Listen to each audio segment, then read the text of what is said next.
Hello मित्रों, नमस्कार। आप सभी का स्वागत है हमारे चैनल पर। आज बात करने वाले हैं एनटीटी यानी नर्सिंग टीचर ट्रेनिंग कोर्स। ये फोर्थ सेमेस्टर का सेकंड पेपर है, जिसका विषय है विशिष्ट आवश्यकता वाले शिशु एवं उनकी शिक्षा। ये पेपर 11 मई 2026 को हुआ था। पहला प्रश्न है इसका, शिक्षा शैक्षिक रूप से पिछड़े शिशु। सही सही ऑप्शन, सीखने में कठिनाई होती है। नेक्स्ट क्वेश्चन, दृष्टि बाधित शिशु को पढ़ाने के लिए उपयुक्त साधन है ब्रेल। विशेष आवश्यकता वाले बच्चों के लिए शिक्षक होना चाहिए संवेदनशील। श्रवण बाधित बच्चों को पढ़ाने की विधि है सांकेतिक भाषा और दृश्य सहायता। विशेष आवश्यकता वाले शिशुओं में शामिल है शारीरिक, मानसिक, संवेदी और सीखने की अक्षमता वाले शिशु। निम्नलिखित में से कौन सा विशिष्ट शिशुओं का प्रकार नहीं है? साधन संपन्न बच्चे। प्रतिभाशाली बच्चों की पहचान की जाती है बुद्धि परीक्षण द्वारा, अभिरुचि परीक्षण द्वारा, उपलब्धि परीक्षण द्वारा, तीनों के द्वारा। नेक्स्ट क्वेश्चन, समायोजन का लक्षण नहीं है असंतुलन। शारीरिक विकलांगता का उदाहरण है चलने में कठिनाई। वाक दोष विकलांगता का संबंध है बोलने से। विशेष शिक्षा का उद्देश्य है विकास करना। कोई शिशु 1 वर्ष की आयु में भी बैठ नहीं पा रहा है तो यह किसका संकेत है? विकासात्मक विलंब का। शैक्षिक रूप से पिछड़े शिशुओं का आईक्यू होता है 70 से 90। समस्यात्मक व्यवहार का उदाहरण है आक्रामकता दिखाना। अपवंचन को बढ़ावा देता है, गरीबी देती है, अशिक्षा, सामाजिक भेदभाव, उपयुक्त सभी। अब है ये अति लघु उत्तरीय प्रश्न। पहला प्रश्न है, विशेष आवश्यकता वाले शिशु किसे कहते हैं? ऐसे शिशु जिन्हें अपनी शारीरिक, मानसिक, संवेदी और सीखने की अक्षमता के कारण समान बच्चों से अलग अतिरिक्त सहायता और विशेष सेवाओं की आवश्यकता होती है। विशेष आवश्यकता वाले शिशुओं के लिए कक्षा कक्ष कैसा होना चाहिए? कक्षा कक्ष बाधा मुक्त, हवादार, पर्याप्त रोशनी वाला और समावेशी वातावरण से युक्त होना चाहिए।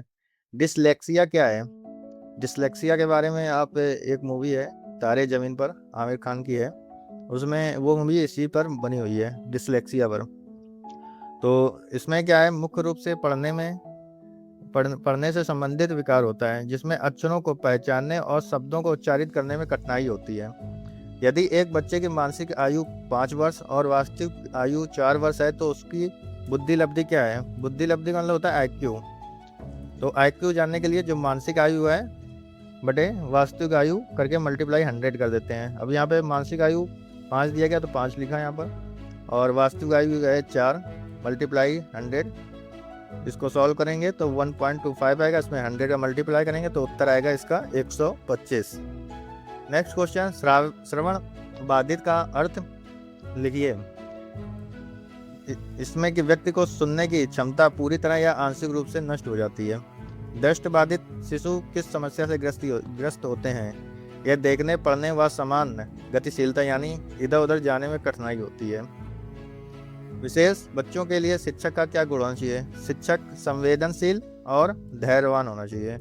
विशेष शिक्षा व्यवस्था किसे कहते हैं? ऐसी शिक्षा जो विशिष्ट आवश्यकता वाले बच्चों को विशेष शैक्षिक आवश्यकताओं को पूरा करने के लिए विशेष रूप से डिजाइन की जाती है। समावेशी शिक्षा क्या उद्देश्य है? इसमें समान व विशिष्ट बच्चों को बिना किसी भेदभाव के एक ही छत के नीचे साथ साथ शिक्षित करना और मुख्य धारा से जोड़ना।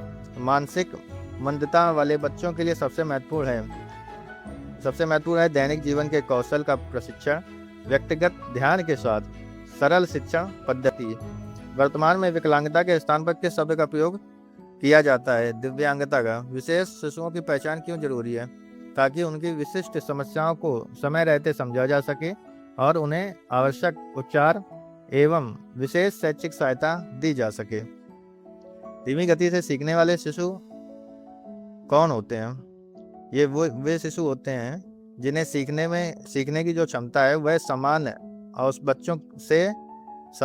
औसत बच्चों से कम होती है और इनका आईक्यू आमतौर पर 70 से 90 के बीच होता है। शैक्षिक रूप से पिछड़ा शिशु किसे कहते हैं? वह बच्चा जो अपनी आयु के अन्य बच्चों की तुलना में शैक्षिक उपलब्धियां में लगातार पीछे रहता है। समस्यात्मक शिशु कौन होते हैं? ये वे बच्चे हैं जो सामाजिक मानदंडों से हटकर होता है, जैसे कि चोरी करना, अत्यधिक क्रोध या झूठ बोलना, और ये शिक्षा प्रक्रिया में बाधा डालते हैं। अब आगे आए लघु उत्तरी प्रश्न। इसका पहला प्रश्न है, प्रतिभाशाली एवं धीमी गति से सीखने वाले शिशुओं में क्या अंतर है? प्रतिभाशाली बच्चों की बुद्धि लब्धि यानी IQ उच्च यानी 140 से अधिक होती है और वे किसी भी कार्य को बहुत जल्दी सीख सकते हैं। इसके विपरीत धीमी गति से सीखने वाले बच्चों का IQ कम 70 से 90 होता है और उन्हें समान कार्यों को समझने में अधिक समय और अभ्यास की आवश्यकता होती है। विशेष शिक्षा व्यवस्था का महत्व क्या है? यह विशिष्ट बच्चों को उनकी क्षमताओं के अनुसार विकसित करने का अवसर देती है। यह उन्हें आत्मनिर्भर बनाने और समाज में मुख्य धारा में शामिल करने के लिए आवश्यक कौशल प्रदान करती है। श्रवण बाधित शिशु की समस्या समझाइए। श्रवण बाधित बच्चों को सुनने में कठिनाई होती है, जिससे उनका भाषा और वाणी विकास प्रभावित होता है। इन्हें दूसरों के साथ संवाद करने और समान कक्षा में मौखिक निर्देशों को समझने में भारी समस्या का सामना करना पड़ता है। मानसिक विकलांगता के 2 लक्षण दैनिक जीवन के समान कार्यों जैसे खुद को तैयार करना को सीखने में अत्यधिक देरी होना, सामाजिक व्यवहार और निर्णय लेने की क्षमता का औसत से कम होना। अपवंचन के कारणों का वर्णन कीजिए। अपवंचन के मुख्य कारणों में गरीबी, सांस्कृतिक पिछड़ापन, अशिक्षा और सामाजिक भेदभाव शामिल है। इनके कारण बच्चों को विकास के लिए आवश्यक बुनियादी सुविधाएं और शैक्षिक अवसर नहीं मिल पाते हैं। दृष्टिबाधिता का शैक्षिक उपलब्धि पर क्या प्रभाव पड़ता है?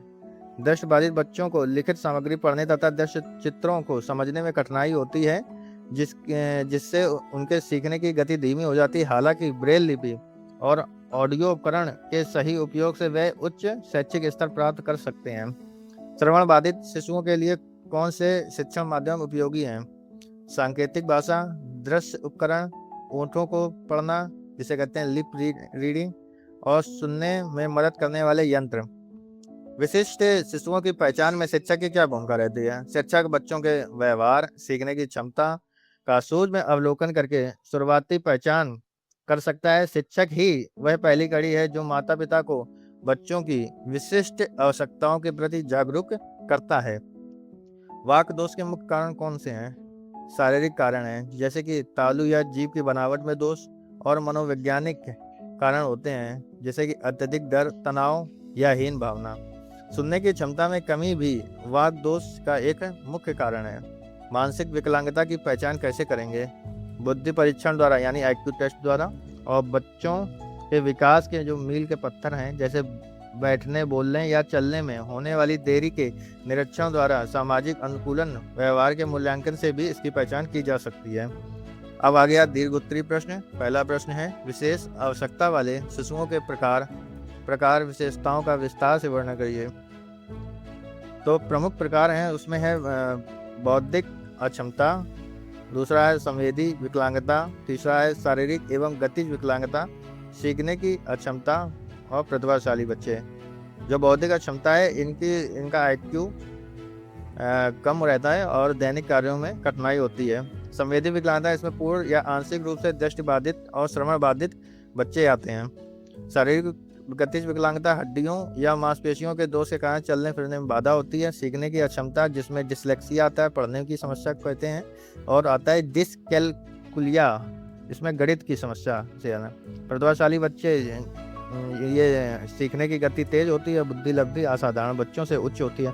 प्रमुख विशेषताएं, इन बच्चों को अपनी क्षमता के विकास के लिए विशेष शैक्षणिक वातावरण और उपकरणों की आवश्यकता होती है। इनका सामाजिक और भावनात्मक व्यवहार अक्सर इनकी शारीरिक या मानसिक स्थिति से प्रभावित होता है। इन्हें व्यक्तिगत ध्यान तथा विशेष शिक्षण विधियों की आवश्यकता होती है।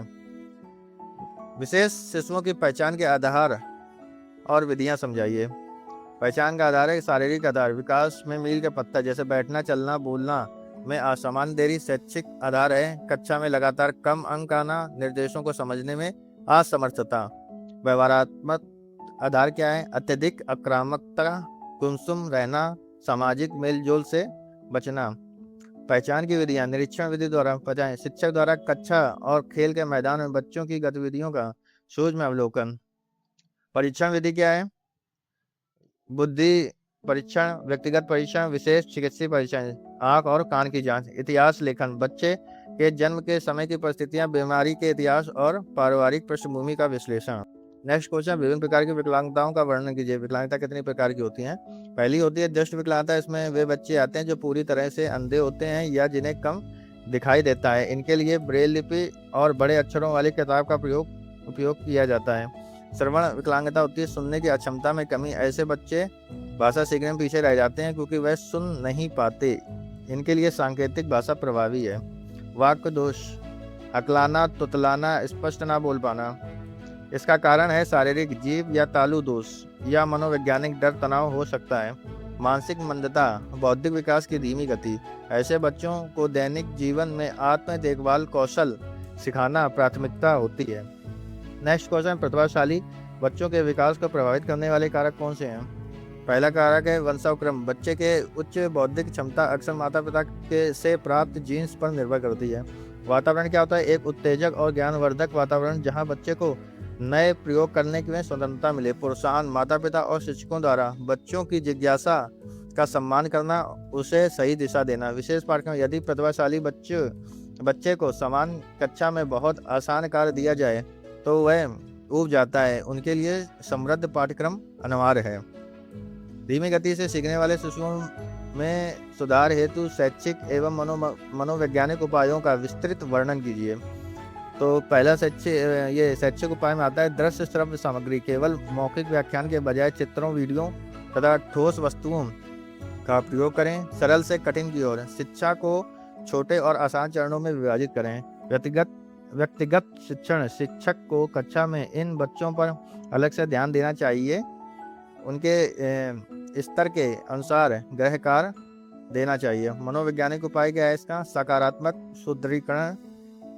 बच्चे की छोटी से छोटी सफलता पर उसे शाबाशी या इनाम दें।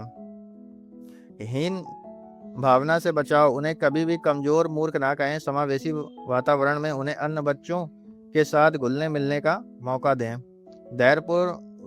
धैर्यपूर्ण व्यवहार, शिक्षक को इनके बार बार पूछने पर चिढ़ना नहीं चाहिए बल्कि प्रेम पूर्वक समझाना चाहिए। पेपर खत्म हुआ। यहाँ तक वीडियो देखने के लिए आप सभी का बहुत बहुत धन्यवाद। अब मिलते हैं नेक्स्ट वीडियो में किसी और पेपर के साथ।